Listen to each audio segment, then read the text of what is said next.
Hey everybody, it's Steven from Asian Boss. With the COVID-19 death toll hitting over 300,000 in the US alone and many parts of the world still under lockdown, it's really difficult to see the end of the tunnel. As a media company, all we can do is try to bring you the most factually accurate and up-to-date information on COVID by talking to the experts.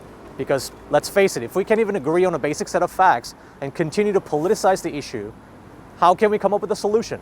Speaking of experts, you asked us to bring on Professor Kim again to get his latest take on the worsening COVID situation. Professor Kim, of course, is the leading infectious disease expert in Korea with more than 30 years of experience, who's been fighting COVID on the front lines. So today we are here at Korea University Guru Hospital once again to visit Professor Kim and get some update. Let's go hear what he has to say. 교수님, 이제 거의 6개월 만에 다시 뵙는 것 같은데 피곤해 보이시는데 좀 건강은 괜찮으신가요? 예, 뭐 장기적으로 지금 이 상황에 이제 진료도 하고 코로나19에 대한 최근 연구 동향도 보고 그러다 보니까 하루에 한 4-5시간밖에 자지 못하다 보니까 상당히 피곤한 상황인 건 맞습니다. 그리고 사회적 거리두기라든지 이제 여러 모임을 안 가고 병원과 이제 집을 왔다 갔다 하고 하다 보니까 소위 이제 살이 많이 쪘습니다. 뱃살도 나오고 이것이 이제 사실 건강에는 안 좋은 상황인 거죠. 그러니까 운동도 할 수 없고. 정말 수고가 많으십니다. 저희가 마스크를 지금 촬영을 하고 이제 이거를 좀 진행을 해야 되는 거는 저도 뭐 마스크를 벗고 자연스러운 모습으로 우리 시청자들께 말씀드리면 좋겠는데 지금 서울의 상황이 일일 신규 확진자가 400명이 넘고 저희 병원 근처에도 확진자가 나오고 병원에 이제 방문객 중에도 나오고 그렇기 때문에 병원 방침상 원장님께서 이제 이 원내에서는 다 마스크 써라. 그리고 사실은 외부에 지금 언론 인터뷰도 많긴 한데 사실 비대면으로 그냥 줌 미팅을 하거나 전화로 인터뷰합니다. 그러니까 이게 직접 방문하는 경우도 이제 예외적으로 허락을 받고 특히 뭐 이 아시안 보스에서의 이제 그 영향력도 있기 때문에 이렇게 이제 직접 대면 인터뷰를 하지만 그럼에도 불구하고 이제 마스크를 써야 되는 부분 그 부분은 좀 양해를 부탁드립니다. 아닙니다. 감사합니다. 저희는 이렇게 직접 왜냐하면 직접 이렇게 말을 해야지 이제 훨씬 더 그 임팩트가 있다고 생각을 하거든요. 6개월 동안 많은 좀 업데이트가 있을 것 같아요. 근데 전체적인 지금 한 통계가 어떻게 되나요? 그러니까 지금 뭐 공식적으로는 뭐 7,500만 명의 확진자가 있다고 하지만 제가 보기에는 아마 그보다 10배는 7억 5천. 그러니까 우리 전 세계 인구가 76억이니까 뭐 10% 정도는 이미 감염돼 있지 않느냐. 왜냐면 무증상도 있고 경증도 있고 진단이 안 된 분들은 집계가 안 되기 때문에 지금 공식적으로 뭐 집계 나오는 그 숫자는 사실 실제 환자의 한 10분의 1 정도로 추산을 하면 실상은 더 심각하다고 봐야 되겠죠. 이 사망률도 지금 뭐 공식적으로 2.3% 정도인데 이제 문제는 고령자나 만성병 환자에서는 사망률이 엄청 높거든요, 여전히. 예를 들어서 뭐 70대에서는 뭐 사망률이 한 10%, 또 80대 이상에는 한 20%이 정도 되니까 상당히 이제 공포죠. 그래서 제가 이 코로나 바이러스 사스코비2를 그 두 얼굴을 가진 바이러스다 그런 표현을 하는데 젊은 사람들한테는 가볍게 앓고 지나가서 뭐 큰 위협이 안 되는 자비롭지만 고령자한테는 치명적이기 때문에 거의 악마와 같은 그런 모습을 갖고 있는 이중적인 바이러스라고 제가 얘기를 하는데 그럴 정도로 이 기세는 오히려 이제 그 6개월 동안 전파력은 더 빨라진 것 같아요. GH 타입이라고 하는 변이 바이러스가 지금 전 세계를 휩쓸다 보니까 이 전파력은 더 빨라졌고. 그게 지금 뭔지 다시 설명을 좀 해주실 수 없나요? 그러니까 이 코로나 바이러스 614번의 그 유전자 염기설에 614번에 그 점돌연 변이가 있어서 G로 바뀌면 그것이 이제 세포, 우리 호흡기 세포 내의 전파력이 빨라진다는 겁니다. 이게 실험실적으로 뭐 과학자들이 입증을 했는데 이 돌연변이 G 타입의 바이러스가 세포 내에 뭐그 8배 이상 빠르게 침투하는 그 전염력이 높다.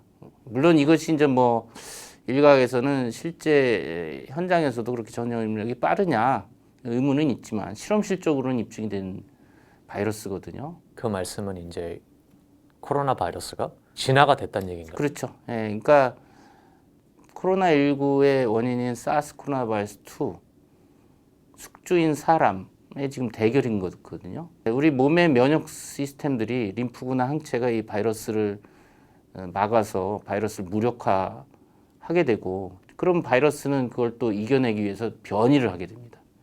바이러스는 끊임없이 변이하는데 변이의 방향은 본인이 바이러스가 생존하고 또 다른 숙주를 용이하게 감염시킬 수 있는 방향으로 변이를 하는 거죠. 그게 서바이벌 오브 더 피티스트죠. 저는 이걸 지금 처음 듣는 건데 과학적으로 입증이 된 거고요.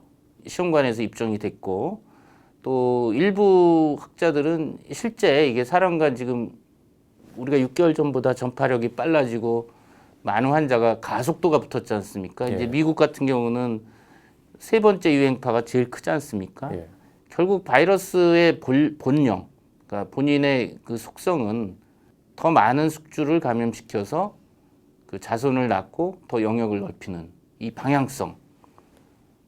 인류는 이제 그걸 대항해서 뭐 거리두기도 하고 뭐 그러긴 하지만 백신도 만들고 하고 우리 몸의 면역 시스템이 방어하지만 이 바이러스는 또 그걸 회피하기 위해서 변이를 하는 겁니다. 뭐 바이러스도 생명체고 사람도 생명체니까 그렇지만은 사람보다 바이러스가 훨씬 영리하죠. 변이가 된다고 하면은 굉장히 지금 질문이 많아지거든요. 예를 들어서 네. 저희가 지금 백신이 개발하는 단계까지 왔잖아요. 네. 그런데 그게 지금 변이가 된 바이러스한테 효과가 있나요, 그럼?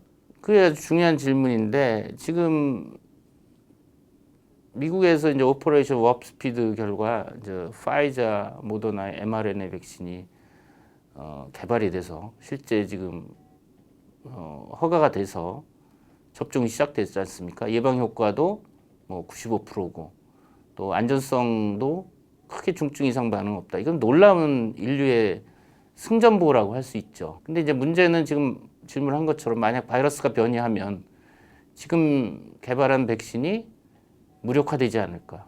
지금 이 개발한 백신은 2019년 12월 말 우한에서 시작된 원래 출발한 그 코로나 바이러스 스파이크 단백을 항원으로 해서 만든 백신이기 때문에 그렇지만 이 스파이크 단백이 자꾸 변이가 돼서 조금씩 바뀌는데 지금 G타입이 백신으로 생긴 항체가 방어하지 못할 수도 있는 그런 가능성도 있거든요. 근데 현재까지 연구한 바에 의하면 아직은 이 G타입 변이 바이러스도 백신으로 만들어진 항체로 방어가 가능하다. 현재까지는. 근데 이제 앞으로 또 어떻게 변이가 될 수 모르니까. 없죠. 얼마 전에 이제 덴마크하고 네덜란드에서 밍크 농장에서 그 밍크가 많이 코로나에 걸려서 또 밍크 농장에 그 근무하는 사람도 걸리고 그 보니까 변이가 또 돼 있어서 그것 때문에 유럽에서 난리가 났었거든요. 밍크 살처분하고 또 이 동물 애호가들은 왜 밍크를 죽이냐 논란이 많았던 상황인데 밍크 농장에 근무하는 사람이 코로나19에 걸리고 밍크한테 전염을 시키고 밍크 사이에 이제 유행이 돼서 밍크들이 폐사되기도 하고 또 거기에서 변이가 생겨서 밍크 사이에 변이된 코로나 바이러스가 또 사람을 감염시키고 그 변이된 바이러스 또 전 세계 확산이 되면 이게 또 이제 처음부터 다시 시작해야 되는 거고 백신이 효과가 떨어지면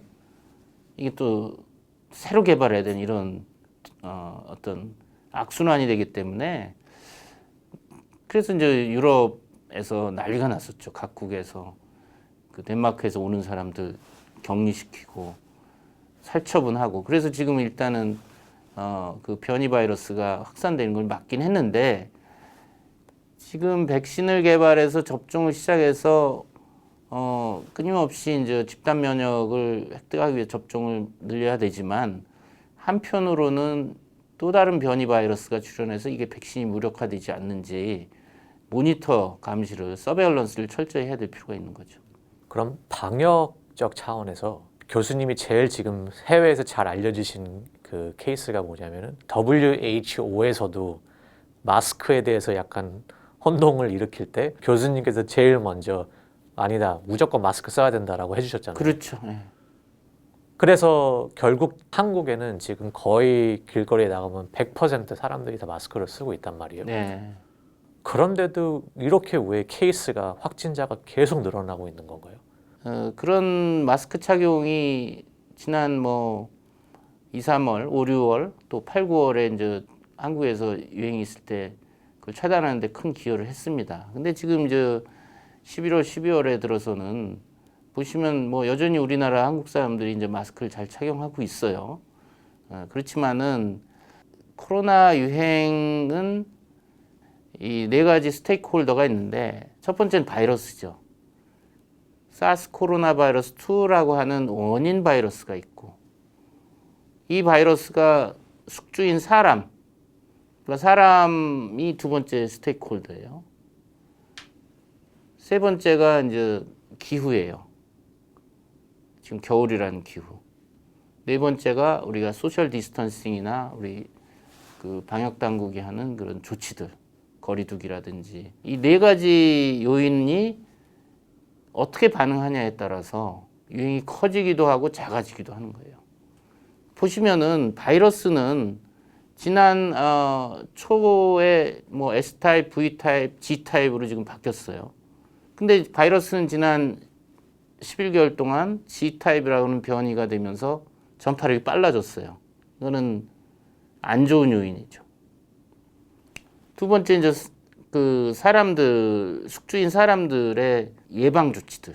그 사람들의 비헤이비어가 중요한데 마스크 쓰고 손 씻기 하고 또 이 환기하고 주변 소독 청결하게 하고 거리두기 하고 지난 2, 3월 대구에서 크게 유행할 때는 국민들이 다 놀래가지고 시키지 않아도 다 지켰어요. 집에만 있고 안 돌아다니고 마스크 열심히 쓰고 길거리가 한적했죠. 근데 지금 11월, 12월에 이제 한국 서울 보시면은 그때 그런 경각심이나 긴장감이 없어요.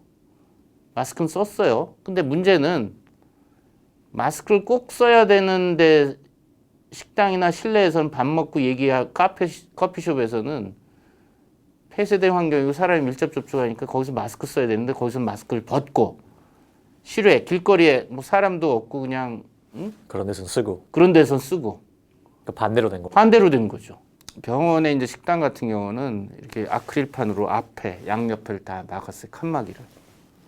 식사하면서 마스크를 못 쓰니까 그럼 주변 앞에 있는 사람 퍼지지 않게 식당이 굉장히 큰 문제네요. 식당이 큰 문제죠. 그러니까 지금 뭐 유럽에서도 락다운 할 때 식당을 문 닫지 않습니까? 테이크아웃만 하고 카페도 지금 그렇고. 그래서 지금 이제 제가 네 가지 요인 중에서 바이러스, 사람의 비해병, 그다음에 지금 가장 안 좋은 게 이 겨울이라는 날씨예요. 왜 안 좋은 건가요? 뭐 환자가 기침재채기에서 비말이 탁자 위에 이제 묻었으면 이 바이러스가 탁자에서 얼마나 오래 생존하느냐. 그러니까 온도, 습도가 굉장히 중요해요. 추우면 뭐 지금 4도 영하에 또 그 습도가 20% 30% 건조하면 이것이 일주일 이상 생존해요. 그리고 뭐 여름에 30도 습도가 80% 휴미드 하잖아요, 여름에. 그럴 때는 뭐 몇 시간 정도 생존하다가 일찍 죽거든요. 그만큼 겨울이란 날씨에 바이러스가 환경 내 오래 생존하면 그만큼 거기에 노출된 사람들은 감염될 위험은 높은 거죠. 또 하나 이제 이 계절적으로 겨울이 안 좋은 게 여름에는 야외에서 주로 활동한단 말이에요. 자연 그 밀폐된 환경을 벗어나게 되죠. 그렇지만 겨울엔 추우니까 자꾸 실내로 모인단 말이죠.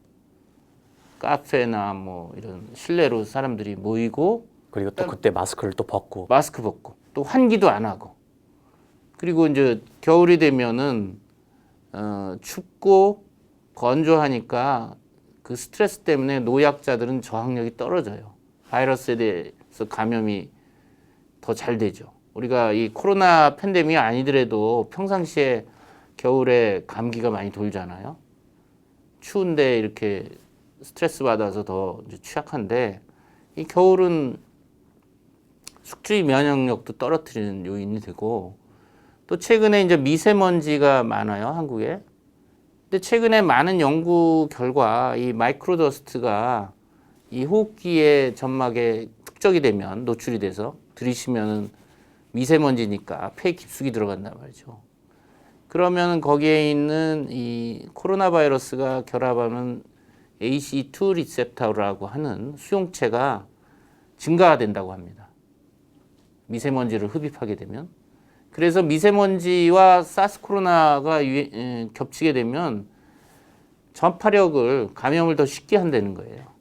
그리고 미세먼지가 증가할 때 사스 코로나 걸린 사람은 또 중증도도 증가되고 이런 연구들이 이제 최근에 많이 나오고 있어요. 근데 이 미세먼지라고 하면 이거는 뭐 서울뿐만이 아니라 모든 도시, 그렇죠. 뭐 대도시는 이게 다 그렇죠. 지금 뭐 다 해당되는 예를 거잖아요. 결국에는 그러니까 오염물질, 폴루텐트랑 그렇죠. 합쳐서 이 바이러스가 전파력이 더 세지고 또 중증도도 심해지고 그런 연구들이 연관성이 많이 이제 논문이 나오고 있습니다. 지금 뭐 우리나라 미세먼지가 그 연구에 의하면 한 30% 정도가 이제 중국에서 오고 우리나라 자체에서도 제가 도 얘기했지만 화력발전소, 뭐 자동차 매연, 네, 경유차 같은. 그렇죠. 뭐 이 코로나 때문에 요즘 차를 많이 끌고 다니잖아요. 대중교통이 위험하니까 특히 겨울에 이 저기압이 되면서 기압에 의해서 이렇게 깔아앉잖아요, 매연이. 그런 것들은 이 코로나와 겹치면 전염력도 증가되고 중증도도 또 연관이 있는 그런 사실들이 지금 밝혀지면서 코로나 확산이 더 커지는 것이 아닌가. 그럼 이제 마지막으로는 그 정부 정책. 네. 뭐 모든 정부가 아마 같은 고민을 하고 있죠. 지금 거리두기 소셜 디스턴스 강화하면 가게 문 닫고 뭐 학교도 휴업하고 그러니까 이 11월부터 이제 정부의 방역 대책 그 소셜 디스턴싱의 그 기준도 완화되고 또 환자가 발생하면서 거리두기 강화하는 것도 상당히 주저하면서 느슨하게 하다 보니까 지금 12월 12일 날 이제 일일 1,000명이 넘는 그 증가 추세를 지금 맞이했고 대유행이 왔는데 그래서 지금 이제 제가 4가지 요인을 했잖아요. 바이러스, 사람의 행동, 계절, 방역 조치. 이 4가지가 어떻게 상호작용에 하느냐에 따라서 유행이 커지기도 하고 작아진다. 근데 이 4가지 중에서 우리가 바꿀 수 없는 건 바이러스와 기후예요. 바이러스를 어떻게 바꾸겠어요? 우리가 바꾼다면 이제 백신 접종인 거죠.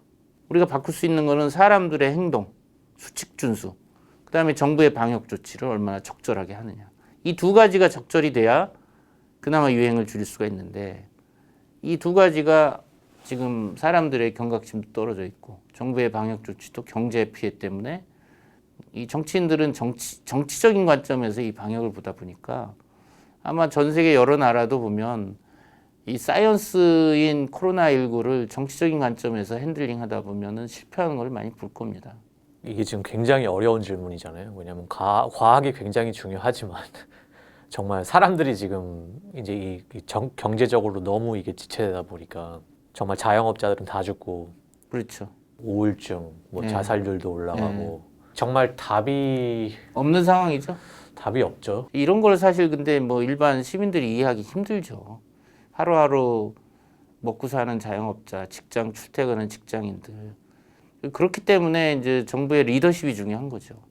그 고민을 리더가 다 껴안고서 이거를 헤쳐나가줘야 되는 건데 그리고 커뮤니케이션을 또 잘 해야 커뮤니케이션 되고. 잘해야죠. 소통 잘해야 되고 그렇다 보니까 이제 리더십이 돋보인 나라들은 뭐 뉴질랜드나 뭐 타이완 이런 데는 또 국민의 신뢰, 컨피던스가 있다 보니까 잘 어려움을 견뎌주고 그렇게 헤쳐나가는 것 같고 그러니까 리스크 커뮤니케이션을 잘 못하면 아무리 정부가 방역 대책을 내놔도 안 듣죠. 안 들으면 백약이 무효예요. 이제 그런 나라들도 있지 않습니까 지금? 특히 아마 대표적으로 미국은 마스크의 어떤 중요성도 전혀 모르는 그런 거에 대해서는 어떻게 생각하세요? 마스크를 꼭 써야 되나요, 그럼? 제가 초기부터 마스크의 중요성을 강조했고 소위 뭐 마스크 전도사처럼 돼버렸는데 서양인들이 우리 동양 국가들이 마스크를 열심히 쓰는 거에 대해서 야 너희들 마스크 열심히 쓰면은 손 씻기나 거리두기 다른 거 안 할 우려가 있으니까 그 위험하다 그렇게 많이 비난을 했거든요. 사실은 뭔가 이제 본인들이 마스크 안 쓰는 거에 대한 자기 합리화라고 저는 생각을 했죠.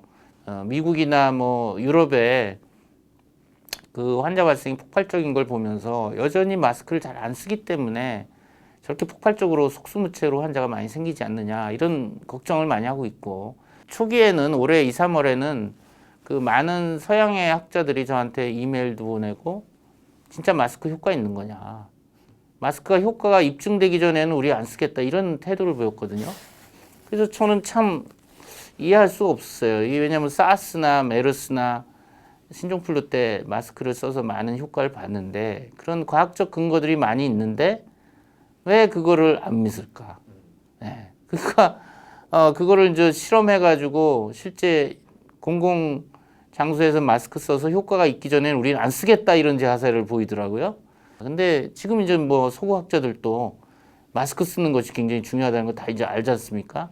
뭐 란셋이라든지 뭐 뉴잉글랜드 저널 많이 나와서 마스크 중요성을 아는데 그러니까 일반 대중들한테 그걸 잘 설파하고 설득하고 그런 노력들이 부족한 것이 아닌가. 특히나 이제 리더에 있는 분들이 모범을 보여서 마스크를 쓰는 장면만 보여줘도 일반 대중들이 많이 따라 할 텐데 그런 게 안 되는 것이 상당히 저는 납득하기가 좀 어렵고.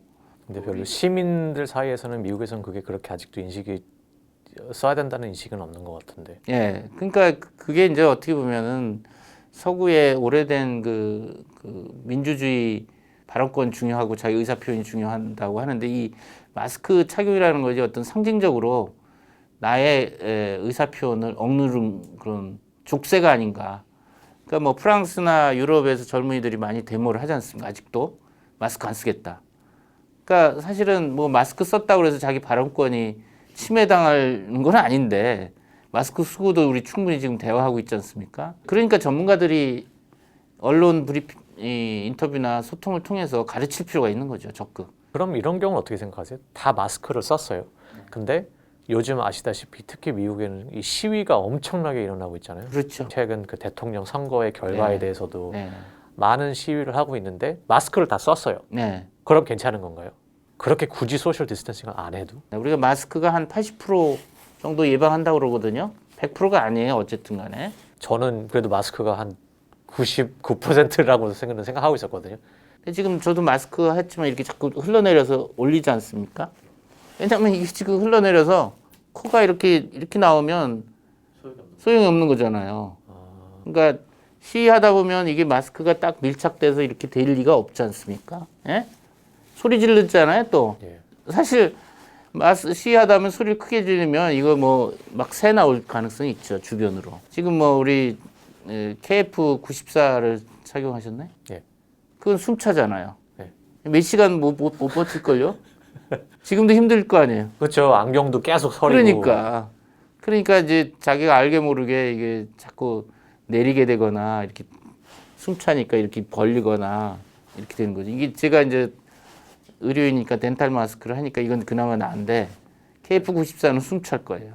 완벽하게 밀착이 됐을 때는 거의 뭐 치민새가 나갈 그게 없는데 이게 사람이 불편하다 보니까 습관적으로 뭐 내린다든지 그럼요. 아니면 소리를 네. 치면서 이게 내려온다든지 그래서 이게 이제 80%라고. 그렇죠. 예? 이상적인 상황에서 마스크 딱 착용하고 이 밀착이 돼서 가만히 있으면 뭐 100% 가까이 100%는 아니겠지만 뭐 90 몇 프로 되겠죠. 그렇지만은 시위하고 이럴 때는 그게 지켜질 리가 없죠. 예. 자꾸 흘러내리고 소리 지르면 이제 새 나오고 시위도 우리나라도 이제 뭐 거리두기에 따라서 인원도 뭐 100명으로 제한하기도 하고 10명으로 제한하기도 하고 그러지 않습니까? 아까 말씀해 주신 거에 대해서 증상이 없는 사람들이 많다고 하셨잖아요. 그렇죠. 이 증상이 없는 사람들이 감염을 시킬 확률이 일반 증상이 있는 사람들보다 좀 낮나요?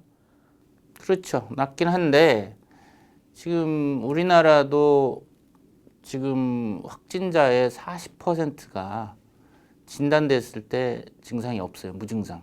그러니까 PCR로 그 바이러스는 양성인데 증상이 없어요. 근데 이 사람들이 이제 잠복기에 있는 사람일 수도 있고 끝까지 무증상으로 갈 수도 있어요. 근데 대개 이제 뭐 처음에 양성이고 증상이 없지만 상당수 한 7, 80%는 일주일 이내에 증상이 나타나요. 그걸 pre-symptomatic infection이라고 그러고 한 20, 30%는 끝까지 그냥 무증상으로 해서 뭐 회복이 되는 거예요. asymptomatic infection. 그럼 그런 사람들이 뭐 침을 튀기거나 비말이 나왔을 때 그게 더 전염력이 있죠. 그렇지만 이제 좀 더 시비어한 증상이 심하고 기침, 재채기, 열 나고 이런 사람들이 더 많은 바이러스를 배출하기 때문에 이제 무증상이나 경증 환자보다는 전염력이 높죠. 그렇지만은 이제 무증상 환자가 잠복기 지나서 증상 나오는 시점 열 나고 기침하기 이틀 전부터 전염력이 높아요. 그러니까 아무 증상은 없는데 하루 이틀 뒤에 열 나고 증상이 나오기 직전에 이틀 전에 이미 전염력이 꽤 높다는 거예요. 그래서 더 이 사회적 거리두기하고 마스크 쓰는 거죠. 상대방이 건강해 보고 아무 증상이 없어도 내일이나 모레 정도에 확진 받을 수도 있는 거거든요. 열나서. 그러니까 얼마 전에 이제 파주의 스타벅스 카페에서 2층에 이제 밤에 2시간 앉아있던 인덱스 케이스가 2명이 아무 증상이 없었어요. 이틀 뒤에 이제 증상이 나왔는데 그때 그 층에서 20, 30명이 확진자가 나오고. 진짜요? 예. 직원들은 그때 4명이 마스크 쓰고 돌아다 서비스 했는데 하나도 안 걸렸어요. 마스크 쓴. 근데 카페에서 되게 마스크 안 쓰고 있잖아요. 그렇죠. 예. 공부한다든지 뭐 커피 마신다든지. 그게 이제 대표적으로 그게 이제 뭐 에어로졸 전파까지 그때 이제 증상이 없는 그 2사람 인덱스 케이스가 2시간 있었어요, 밤에. 근데 이제 천장에서 내려오는 에어컨이 바람이 위에서 내려와서 양옆으로 쫙 퍼지니까 1, 2m가 아니라 뭐 7, 8m 떨어져 있었던 전혀 직접 접촉 안 했던 그 생각을 못했네요. 예. 에어컨 그 공기가 또 그 안에 도니까. 그 안에 이제 벤틸레이션이 이 에어 서키트 흐름이 특히 요즘 또 겨울이니까 난방 그렇죠. 히팅한다고 예, 또 히팅하니까 드라이 하잖아요. 그러니까 기침 재채기를 해도 그게 이제 비말이 큰 것이 쪼그라들잖아요. 드라이해지면서. 그럼 에어로졸이 되는 거예요.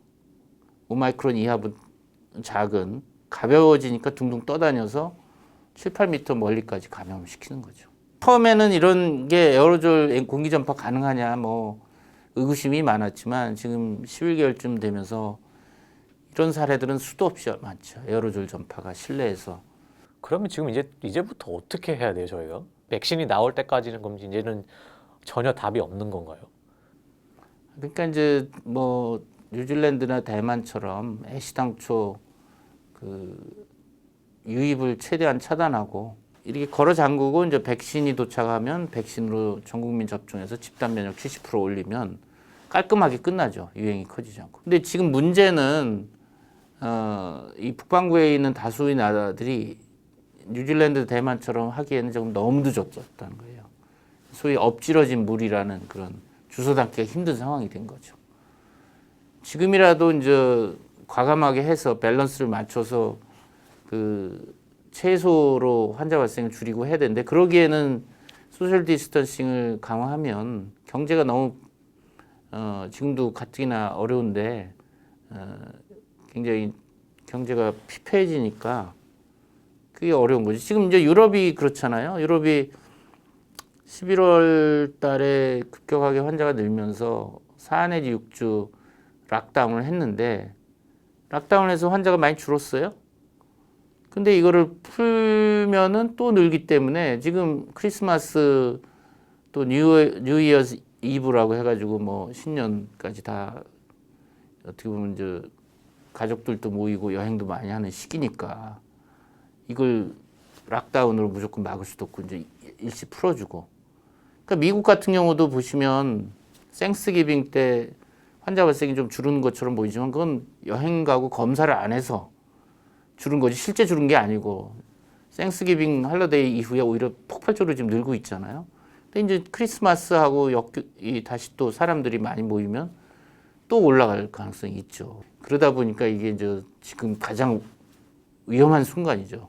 유럽, 미국 다 의료 시스템 붕괴로 중증 환자 제때 치료 못 받고 사망자가 계속 속출하고 있는 거 아닙니까? 그러니까 이게 참 이게 과연 뭐 어떤 기자가 그러더라고요. 아마겟돈 같다고. 아마겟돈.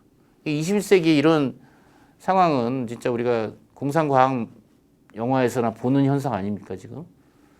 사실 이럴수록 더 냉정하게 우리가 마스크 착용하고 거리 두기하고 원칙을 지키면서 또 백신이 이제 접종이 시작됐으니 백신 접종 때까지 버텨야죠. 물론 이제 정부 할 역할이 제일 중요하죠. 리더 역할이 제일 중요합니다. 이제 국민이야 시민은 사실 이 모든 상황을 이해하고 제대로 알기가 어려워요. 그러니까 리더에 있는 분들이 잘 백신도 공급하고 지금 소셜 디스턴싱이라든지 경제적으로 피폐한 분들한테 재난지원금도 하고 또 과학자들이라든지 이런 전문가들은 또 소통을 열심히 하고 어차피 이 또한 지나가리라라는 생각을 저도 갖고 있는데 이 어떻게 보면 마지막 고비일 수도 있죠. 백신이 지금 나오기 시작했으니까 나라마다 상황은 다르지만 지금 어떤 마지막 고비를 지금 우리가 겪고 있는 것이 아닌가 그런 생각을 해봅니다. 현재 타임테이블로는 그 교수님이 직접 백신을 접종받을 때까지는 얼마나 걸릴 것 같나요?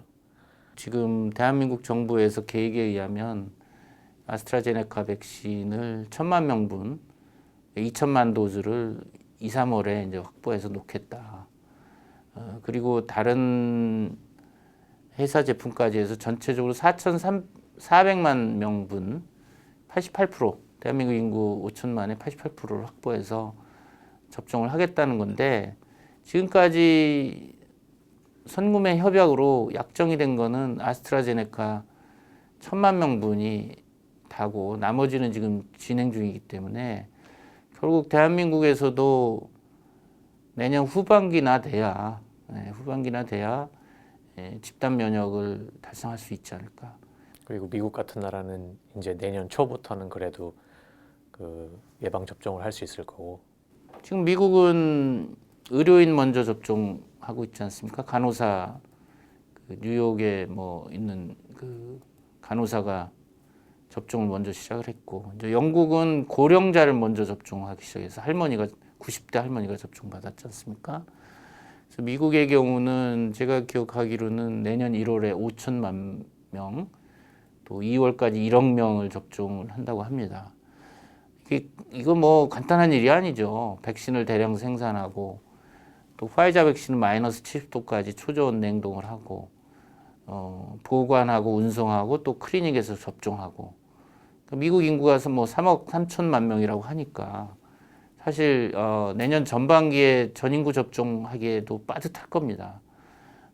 그렇지만 뭐 미국은 일단 백신을 화이자, 모더나 또 다른 여러 백신 회사의 선구매를 충분히 해놨기 때문에 다른 어느 나라보다 유리한 입장에 있고 미국에서 순조로이 된다면 미국은 이제 전반기에 어느 정도 집단 면역이 형성이 돼서 적어도 가을에는 유행이 줄어들지 않을까. 미국의 경우는 어떻게 보면 상당히 양호한 상황이고 현재는 굉장히 어렵지만 그런 희망이 있다라는 게 이제 미국의 입장이고 각국이 이제 선구매 협약으로 확보한 분량들이 각각 다릅니다. 결국 여기에도 부익부 빈익빈이라고 하는 선진국은 확보를 많이 했고 빈국은 지금 확보가 안 돼서 어려운 상황이고 그 백신 이퀴티 문제가 있지 않습니까? 그렇죠. 예, 이것도 이제 상당히 우리가 풀어야 될 문제이긴 한데 어쨌든 이 코로나19에서 백신을 확보해서 전 국민 접종하고 집단 면역을 달성한 나라는 일찍 코로나 팬데믹에서 졸업하게 되는 것이고 백신이 없는 나라는 끊임없는 이런 유행으로 인명 피해와 사회적 거리두기 오르락내락하면서 고통이 길어질 가능성이 있기 때문에 뭐 이런 부분이 아마 그 국가 간 그 빈부 격차 그걸 더 심화시킬 것이고 지금 뭐 코박스 퍼실리티라고 해서 WHO와 세피와 갭이 이런 데서 좀 잘 사는 선진국에서 돈을 기부해서 아프리카라든지 이 좀 경제적으로 어려운 나라를 뭐 무료 내지는 아주 헐값에 백신을 공급하는 그런 기구가 있는데 그것도 뭐 기부가 아마 충분히 지금 대한민국도 거기에 기부를 했죠. 그렇지만 어쨌든 충분한 펀딩이 아직 다 모금이 다 안 된 걸로 알고 있습니다. 그래서 그런 부분도 참 이 코로나 팬데믹의 21세기 세계 지구가 당면한 큰 문제라고 봅니다. 마지막으로 이렇게 상황이 지금 심각한데도 이 심각성을 깨닫지 못하고 본인의 어떤 자유만을 주장을 하면서 이런 거를 무시해버리려는 그런 사람들한테 어떤 말씀을 해주실 수 있나요? 그러니까 뭐 결국은 이제 끊임없이 개인의 자유냐 공공의 이득이냐 그런 항상 이슈마다 그런 첨예한 대립이 있지 않습니까? 그렇지만 이런 코로나19라는 전염병 하에서는 개인의 자유라든지 개인의 권리만 주장할 게 아니라 이것은 전염병이기 때문에 전염병은 차별이 없거든요. 전염병이 종교나 이념이나 뭐 기후나 국가나 이런 걸 따지지 않고 개인뿐만 아니라 가족, 직장, 사회, 국가에 전염이 되기 때문에 나 하나의 자유만 주장할 게 아니라 본인이 잘 예방 수칙을 지켜야 가족이나 뭐 친구나 사회, 국가가 안전한 거기 때문에 개인의 권리도 필요한 거는 발언권은 해야 되겠지만 사실 발언권 마스크 썼다고 발언 못하는 건 아니잖아요.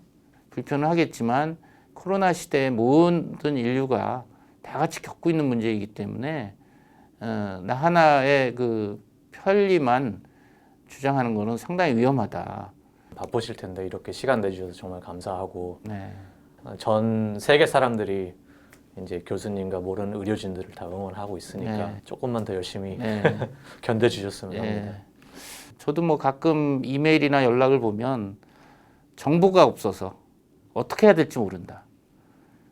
뭐 진짜 선진국 미국이나 유럽은 정보가 많은데 정보를 지키질 않아서 문제인데 이 뭐 또 개발도상국 이런 데는 정보가 없으니까 언론도 제대로 보도가 안 되고 정보에 대한 갈증이 많더라고요. 이제 그런 측면에서 지구 반대편에 있는 많은 그 시민들이 이 코로나에 대한 위협을 예방하고 이 벗어나는 데 도움이 된다고 하니까 제가 도움이 되도록 저 나름대로 또 노력을 하도록 하겠습니다. 네, 오늘 수고하셨습니다. 예, 감사합니다.